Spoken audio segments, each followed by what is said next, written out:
Bog Gruntovčani, srijeda je i vrijeme za najavu 9. košarice s Grunteka.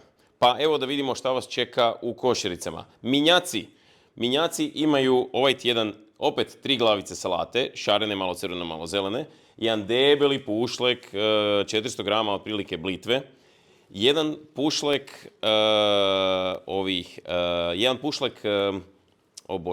jedan pušlek poriluka, imamo 3 tikvice, imamo 3 rajčice, jedan mali škrnicl čeri, otprilike 300 grama, 2 krastavca i miks začinskog bilja. Maksimilijani, u Maksijima imamo iste stvari, samo što poriluk nije u pušlaku, nego su ovi singlovi, odnosno pojedinačni poriluci. Ima više paprike, više rajčice, isto čerija, 5 glavica salate, 5 tikvica i začinsko bilje. Lijepo, šareno, bogato, uživajte, dobar tek.